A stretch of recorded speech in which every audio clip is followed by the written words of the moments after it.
Philosophy of education, teaching and learning.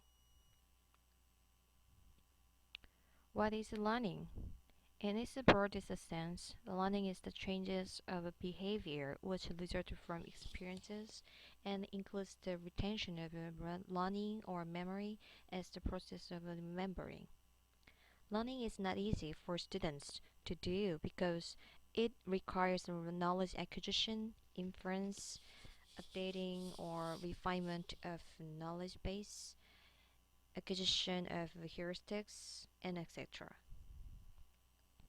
What is teaching? I think teaching is to organize the learning.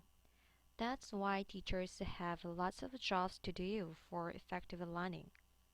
Teachers must set goals, manage time, distribute rewards, count students, and so on. There are many methods and approaches for effective learning and teaching. I think TPR can be a good way to learn a language in all stages. Students can learn a language with physical activities such as drawing, running, washing, catching, and etc.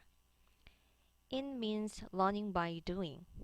I think it can be a good drill for students to participate in learning. I've ever taught to students in a kindergarten setting.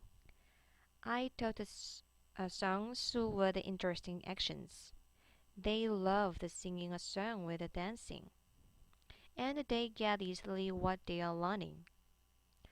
With this experience, I could learn how to treat the children, how I can incorporate language into the activities, and how I can make students enjoy a language rather than stuff language into their brain. Here is an example of a TPR class. Let's see this for a moment.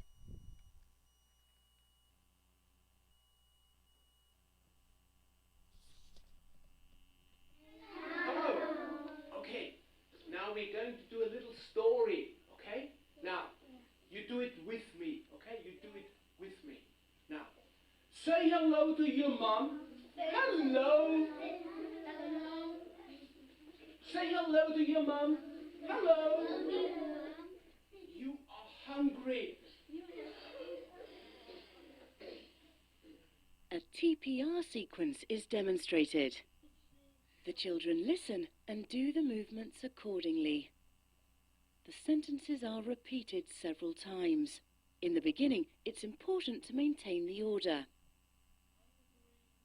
The children learn to understand the meaning of the sentences with the help of mimes, gestures, and drawings on the board.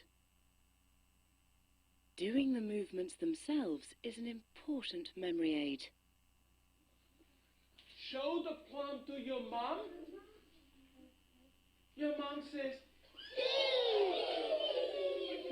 Soon, the children can make the movements on their own and in a different order. say Isn't it interesting? Then, what do students learn? What students learn has to be authentic. Students need to have chances to use what they've learned. Authentic tasks include connectedness and transfer to the world beyond the classroom. Stimulate a wide range of active responses and or production of knowledge rather than reproduction. Task-based language learning focuses on the use of authentic language and asking students to do meaningful tasks using the target language. I think this can be a practical way to see the students' progress. Furthermore, the more likely the tasks are to be familiar to the students, the more likely students are to be engaged. And that may motivate them further in their language learning. In my classroom, I try to motivate them by working within their incentive system to give students confidence by letting them be involved in group work and to figure out ways to integrate what they've learned with the real life situation. As a learner, unfortunately, I don't have any linguistic natural gift in the view of MI. Gardner proposes the theory of a multiple intelligence. Among the intelligences, I have bodily kinesthetic intelligence and interpersonal intelligence. I'm quite weak at logical and linguistic parts. So I had difficulties in studying a language and I had to develop the abilities that I have.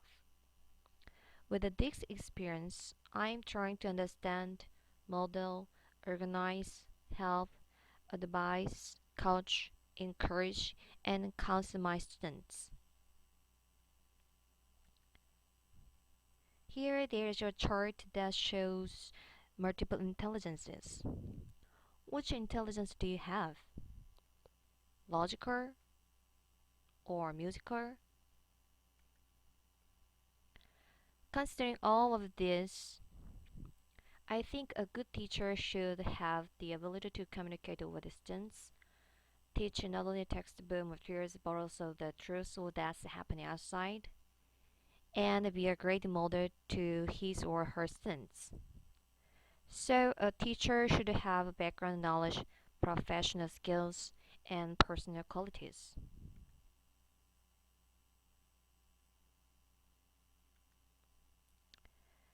Thank you for watching this.